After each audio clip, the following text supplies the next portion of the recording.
जय हिंद। तो इस लेक्चर में हम लोग एल्काइल हाइड बनाने की विधियों पर आधारित कुछ क्वेश्चंस को करेंगे जो इस प्रकार से है। क्वेश्चन है, निम्नलिखित को रासायनिक समीकरण देकर लिखें। पहला है एल्कोहल से एल्काइल हाइड। तो इस क्वेश्चन को पहले सोल्व करते हैं। इन सभी क्वेश्चन को सोल्व करेंगे। ये सभी क्वेश्चन ऐसे हैं जो बोर्ड एग्जाम में डायरेक्ट पूछ लिए जाते हैं। ये दो नेमिंग रिएक्शन तो बहुत ही विधियां है, बहुत ही इंपॉर्टेंट है। ये नेमिंग रिएक्शन के बोर्ड एग्जाम में डायरेक्ट पूछ लिए जाते हैं। तो इसको करते हैं, देखिएगा। पहला क्वेश्चन है एल्कोहल से एल्काइल, यानी एल्कोहल ले लेना है और एल्कोहल का रिएक्शन ऐसे किस रिएजेंट के साथ कराएंगे जिससे कि एल्काइल हाइड बन जाए, जिससे ये एल्काइल हाइड प्राप्त हो जाए। एल्काइल हाइड यानी कि हेलो अल्केन प्राप्त हो जाए।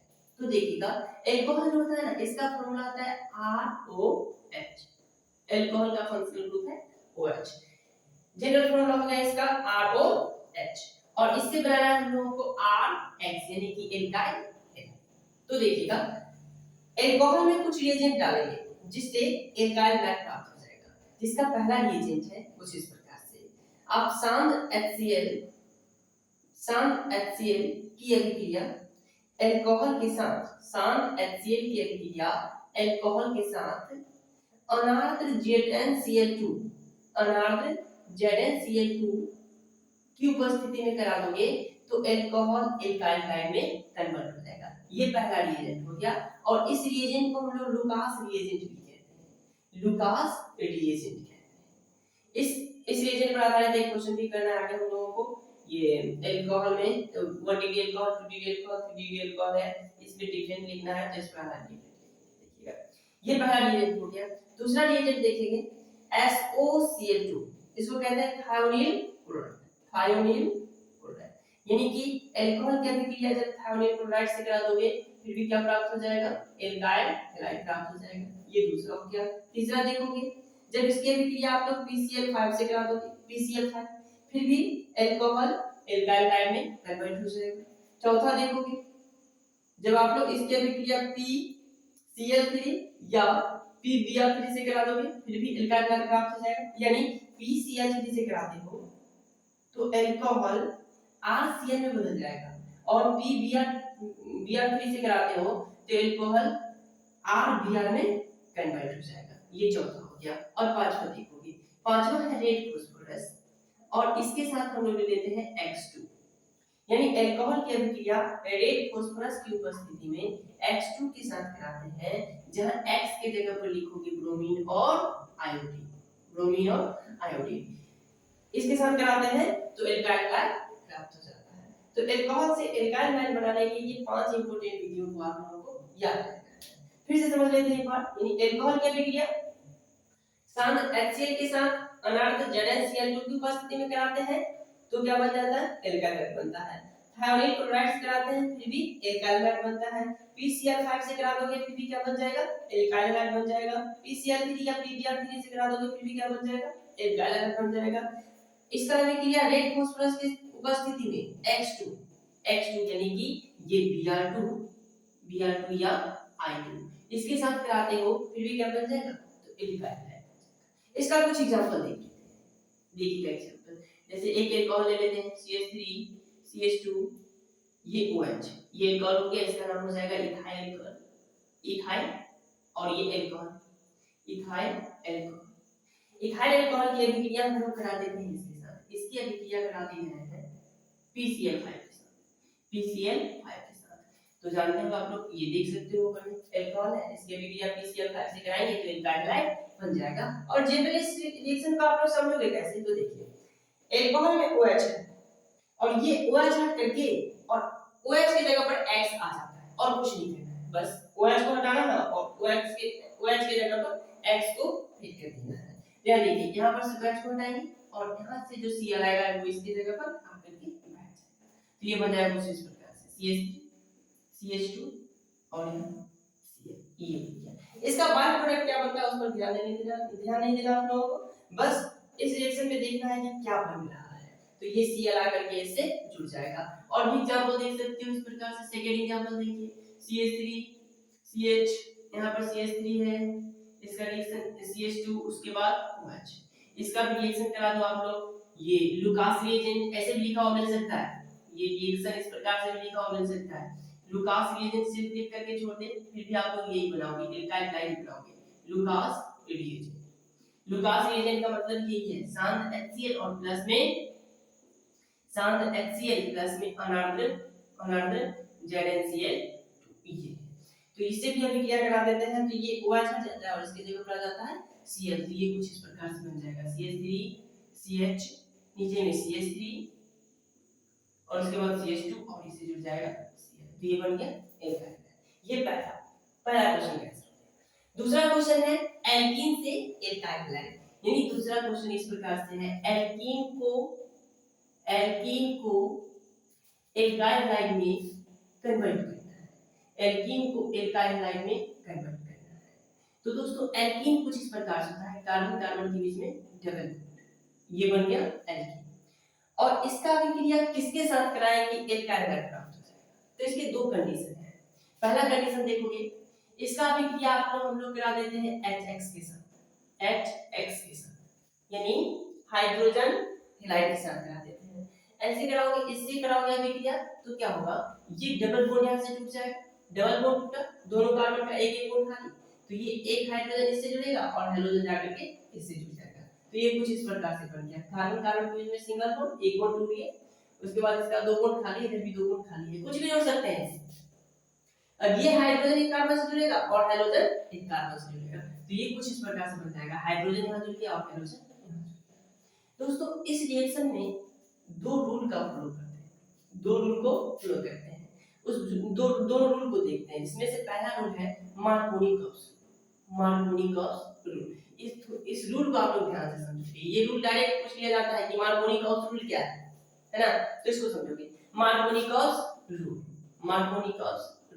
देखिए मार्कोनी-कॉप्स रूल कहता है कि इस रिएक्शन में मार्कोनी-कॉप्स रूल कहता है कि हाइड्रोजन एटम को उस डबल बॉन्डेड कार्बन से जोड़िए, हाइड्रोजन एटम को उस डबल बॉन्डेड कार्बन से जोड़िए जिसके पास हाइड्रोजन अधिक हो। मार्कोनी-कॉप्स रूल कहता है कि हाइड्रोजन एटम को उस डबल बॉन्डेड कार्बन से जोड़िए जिसके पास हाइड्रोजन ज्यादा हो, जिसके पास हाइड्रोजन ज्यादा हो। तो देखिए यह हो गया एल्कीन, ये एल्कीन है और इस एल्कीन की अभिक्रिया करा देते हैं HX के साथ, HX के साथ, और इससे क्या बनेगा उसको समझते हैं। देखिएगा ये डबल बॉन्डेड कार्बन है, डबल बॉन्डेड कार्बन, और इसकी अभिक्रिया HX के साथ करा दी, तो ये मार्कोनी-कॉप्स रूल का फ्लो करेगा। HX के साथ कुछ भी हो सकता है, मार्कोनी-कॉप्स रूल का फ्लो करेगा और हाइड्रोजन वहां जुड़ेगा जहां पर हाइड्रोजन ज्यादा होगा, जिस डबल बॉन्डेड कार्बन के पास हाइड्रोजन ज्यादा होगा। तो यहाँ देख लो ये दोनों कार्बन ऐसे हैं जिनके साथ डबल बॉन्ड बना हुआ है, और इस कार्बन के पास देख लो दो हाइड्रोजन है और इसके पास सिर्फ और सिर्फ एक हाइड्रोजन है। तो हाइड्रोजन आकर के इस कार्बन से जुड़ जाएगा, यानी कि ये हाइड्रोजन इस कार्बन से जुड़ जाएगा और जो कार्बन बच जाता है डबल बॉन्ड कार्बन, उससे जाकर के हाइड्रोजन जुड़ जाएगा, यानी कि ये हाइड्रोजन आकर के इस कार्बन से जुड़ जाएगा। तो ये कंपाउंड कुछ इस प्रकार से बनेगा, CH2 है, एक हाइड्रोजन आकर के जुड़ गया तो ये हो जाएगा CH3, उसके बाद ये बॉन्ड टूट जाता है, यहाँ पर से बॉन्ड टूट गया तो CH बच गया और इस CH के साथ क्या जुड़ गया, हाइड्रोजन एटम जुड़ गया और आगे इससे जुड़ा हुआ है CH। दोस्तों इससे दो कंपाउंड बनता है, ये हाइड्रोजन जो है इससे भी आकर के जुड़ सकता है और इससे भी आकर के जुड़ सकता है। ये कंपाउंड इस तरह से एक और भी बन सकता है, CH2 और यहाँ पर आकर के हाइड्रोजन जुड़ गया, उसके बाद CH2 CH3, ये भी बन सकता है, लेकिन इसका जो मेजर प्रोडक्ट होता है ना वो ये होता है। तो आप लोगों को सिर्फ मेजर प्रोडक्ट को देखना, माइनर प्रोडक्ट को नहीं, ये मेजर प्रोडक्ट हो जाएगा। तो मार्कोनी-कॉप्स रूल के अकॉर्डिंग हाइड्रोजन एटम को वहां उस डबल बॉन्डेड कार्बन से जोड़ना है जिस डबल बॉन्डेड कार्बन के पास हाइड्रोजन ज्यादा हो, हाइड्रोजन उस डबल बॉन्डेड कार्बन से जुड़ेगा जिसके पास हाइड्रोजन ज्यादा होगा। तो यहाँ हाइड्रोजन ज्यादा है इसलिए यहाँ पर हाइड्रोजन जोड़ दिए और यहाँ पर हाइड्रोजन कम है तो इसके साथ हाइड्रोजन जोड़ दिए। ये हो गया मार्कोनी-कॉप्स रूल। इसमें एक और रूल फ्लो होता है जो है anti Markovnikov-cops rule, anti Markovnikov-cops rule.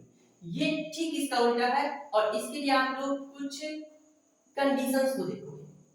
Anti Markovnikov-cops rule, ये रूल कहता है कि हाइड्रोजन को वहां जोड़िए जहां पर हाइड्रोजन कम हो।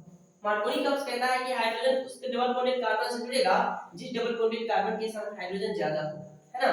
और ये कहता है कि कार्बन को उस डबल मतलब हाइड्रोजन को उस डबल बॉन्डेड कार्बन से जोड़िए, उस डबल बॉन्डेड कार्बन से जोड़िए जहां हाइड्रोजन कम हो।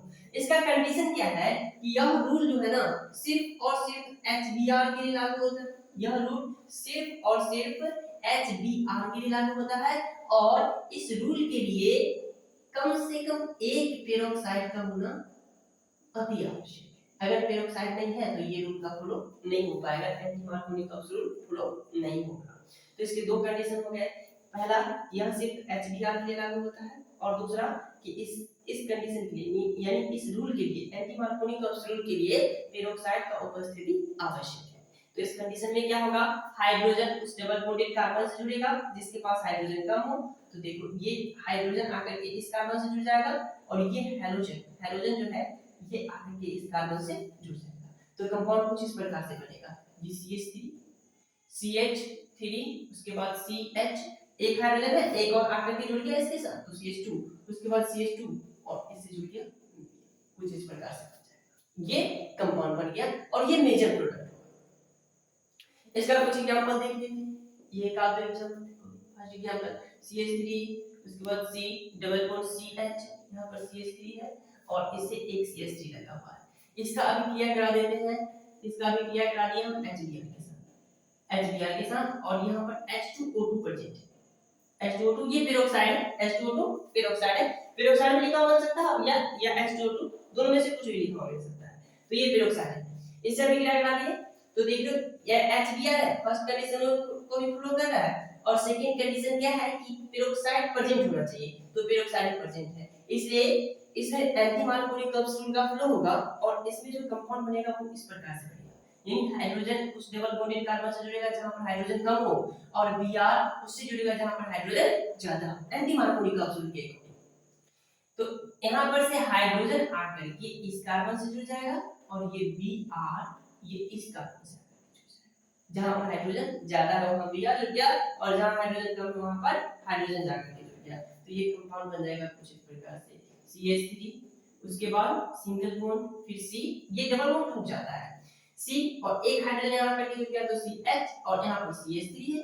फिर आगे क्या है, यहां पर आकर के Br जुड़ जाएगा तो CH, इससे Br जुड़ गया और आगे लिखा हुआ है CH।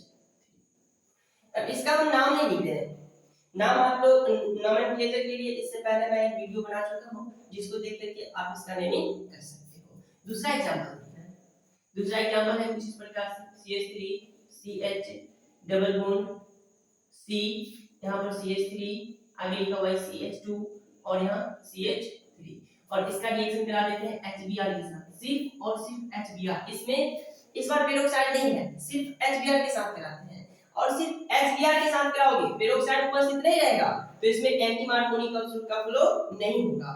अब इस कंडीशन में कौन सा रूल फ्लो करेंगे हम लोग, तो इस कंडीशन में मार्कोनी का रूल, क्योंकि एंटी मार्कोनी रूल के लिए 100% HBr और पेरोक्साइड का उपस्थित होना जरूरी है।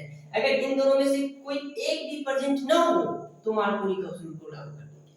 अब मार्कोनी का रूल इसमें लागू होगा क्योंकि पेरोक्साइड है नहीं, तो हाइड्रोजन वहां जुड़ेगा जहां पर हाइड्रोजन ज्यादा होगा, तो हाइड्रोजन इससे जुड़ जाएगा इस डबल बॉन्डेड कार्बन से और यहां पर हाइड्रोजन कम है तो इससे हम लोग Br को जोड़ देंगे, तो कंपाउंड कुछ इस प्रकार से बन जाएगा। ये देखिए CH3 उसके बाद ये CH और इसके साथ आगे के हाइड्रोजन जुड़ गया तो बन गया CH2, फिर आगे क्या है C और इससे जुड़ा हुआ है CH3, ये डबल बॉन्ड टूट जाएगा एक ही बॉन्ड बचेगा और इससे जुड़ जाएगा Br क्योंकि यहां पर हाइड्रोजन कम है, आगे जुड़ा हुआ है CH2 और यहां पर CH, तो कंपाउंड कुछ इस प्रकार से।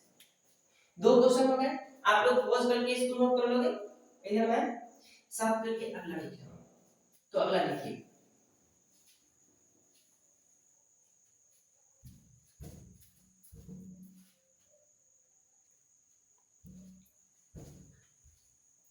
सी नंबर क्वेश्चन है फिंकल-स्टीन रिएक्शन। दोस्तों फिंकल-स्टीन रिएक्शन जो है ना डायरेक्ट पूछ लिए जाते हैं तो इसका लैंग्वेज भी आप लोग ध्यान से सुनोगे। देखिएगा जब हम लोग एल्काइल क्लोराइड या एल्काइल ब्रोमाइड, जब एल्काइल क्लोराइड या एल्काइल ब्रोमाइड की अभिक्रिया के आई के साथ ड्राई एसीटोन की उपस्थिति में, एसीटोन जो है ना वो ड्राई होना चाहिए, शुष्क होना चाहिए, शुष्क एसीटोन की उपस्थिति में गिराते हैं तो ये Br और Cl दोनों K के साथ निकल जाता है और R के साथ I जुड़ जाता है, यानी एल्काइल आयोडाइड का निर्माण होता है। फिर से सुनोगे, जब एल्काइल क्लोराइड या एल्काइल ब्रोमाइड की अभिक्रिया Ki के साथ पोटेशियम आयोडाइड के साथ ड्राई एसीटोन की उपस्थिति में कराते हैं तो एल्काइल आयोडाइड का निर्माण होता है और इस अभिक्रिया को हम लोग कहते हैं फिंकलस्टीन अभिक्रिया। इसका एग्जांपल देखोगे, बहुत ही आसान है, ये बहुत ही सिंपल है। ये CH3 CH2 यहाँ Cl लिख दिए और इसका रिएक्शन करा दिए Ki के साथ। ये ड्राई एसिड का उपस्थित होना बहुत ही इम्पोर्टेंट है, यहाँ पर उपस्थित रहेगा ड्राई एसिड। इस तरह से लिखा है या ड्राई एसीटोन, कोई एसीटोन बना दिया है, फिर भी आप लोग कंफ्यूज, ये एसीटोन है और ये ड्राई। इस कंडीशन में ये K Cl को लेकर निकल जाएगा और I आकर के इससे जुड़ जाएगा, तो ये बन जाएगा CH3 CH2 और यहाँ I। तो ये है इथाइल क्लोराइड, इथाइल क्लोराइड और इसे बन गया है इथाइल आयोडाइड, इथाइल इथाइल, ये हो गया फिंकलस्टीन रिएक्शन। अगला है D number Swarts reaction. Swarts reaction में क्या होता है, तो श्वार्ट्ज रिएक्शन में हम लोग श्वार्ट्ज रिएक्शन में एल्काइल, यह समझना, श्वार्ट्ज रिएक्शन में एल्काइल क्लोराइड या एल्काइल ब्रोमाइड की अभिक्रिया, एल्काइल क्लोराइड या एल्काइल ब्रोमाइड की अभिक्रिया ये AgF या Hg2F2 या और भी बहुत सारे हो सकते हैं, ये दो ही याद रखोगे आप लोग। ये देखो, ये भी हो सकता है COF2, C कोबाल्ट और ये धातु का क्लोराइड हो गया ये सब, और इसकी उपस्थिति में अगर आप लोग इसको गर्म कर देते हो तो क्या होगा, ये R इसके साथ F आकर के जुड़ जाएगा और Cl इसके साथ निकल जाएगा, तो इसे कुछ इस प्रकार से बन जाता है R, यानी जब एल्काइल क्लोराइड या एल्काइल ब्रोमाइड को AgF Hg2F2 या CuF2 की उपस्थिति में गर्म करते हैं तो एल्काइल क्लोराइड का निर्माण होता है। फिर से समझना, जब एल्काइल क्लोराइड या एल्काइल ब्रोमाइड को AgF या Hg2F2 या CuF2 के साथ गर्म करते हैं तो एल्काइल क्लोराइड का निर्माण होता है और इस अभिक्रिया को हम लोग कहते हैं फिंकलस्टीन अभिक्रिया। या एल्काइल क्लोराइड या एल्काइल ब्रोमाइड हो गया और ये बन गया एल्काइल क्लोराइड। इसका एक एग्जांपल देखो, बहुत ही सिंपल, CH3 CH2 यहाँ पर जुड़ गया Cl, Br भी ले सकते हो, Cr Br दोनों में से कुछ भी ले सकते हो, Br और इसका भी क्रिया करा देते हैं ये AgF के साथ, AgF के साथ करा देते हैं, AgF रहेगा और थोड़ा सा ही कर, तो ये क्या होगा, AgBr बाहर निकल जाएगा और F आकर के इससे जुड़ जाएगा, तो बन जाएगा CH3 CH2 और इसे आकर के जुड़ गया AgBr, ये बन गया, ये बन गया। इसी को हम लोग कहते हैं श्वार्ट्ज रिएक्शन। दोस्तों ये एल्केन से एल्काइल क्लोराइड बनाने का एक और रिएक्शन है जो कि हम ये यहाँ लिख रहे हैं, ये देखिएगा, एल्कीन है C डबल बॉन्ड C, इधर भी 2 H दे देते हैं, इधर भी 2 H दे देते हैं, और इसका भी क्रिया जब आप लोग Br2 के साथ करा दोगे, ये बहुत ही इंपॉर्टेंट रिएक्शन है, Br2 के साथ कराओगे CCl4 की उपस्थिति में, एल्कीन की अभिक्रिया Br2 के साथ करा दिए CCl4 की उपस्थिति में, तो इससे बन जाता है CH2, ये डबल बॉन्ड टूट जाएगा, यहाँ पर से सिंगल बॉन्ड रहेगा, CH2 डबल बॉन्ड टूट गया, CH2 इधर भी CH2, ये डबल बॉन्ड टूट गया, डबल बॉन्ड टूट करके हट गया। अब ये Br2 जो है ना, इसमें से दोनों ब्रोमीन एक इस कार्बन से जुड़ेगा और एक इस कार्बन से जुड़ेगा, तो ये कुछ इस प्रकार से बन गया Br और यहाँ पे Br। अगर फर्स्ट लेक्चर आप लोग देखियो, हाइड्रोजन एंड फ्लोरीन का फर्स्ट लेक्चर देखियो, तो उसमें हम बता चुके हैं कि ये डाई हाइड्रोजन है और इसी को हम लोग कहते हैं विसिनल डाई हाइड्रोजन है, तो dibromide, vicinal dibromide, ये इस प्रकार से हो जाएगा, ठीक है। तो ये कुछ क्वेश्चन हो गए। अगले लेक्चर में हम लोग लेंगे ये एल्काइल क्लोराइड के रासायनिक जैविक क्रिया को लेकर के आएंगे और उस पर कुछ क्वेश्चंस को करेंगे और फिर हैलोजन के लिए एक लेक्चर बना देंगे जिससे आप लोगों का ये चैप्टर कंप्लीट हो जाएगा। तो पढ़ते रहिए, तैयारी करते रहिए, मिलते हैं अगले लेक्चर में।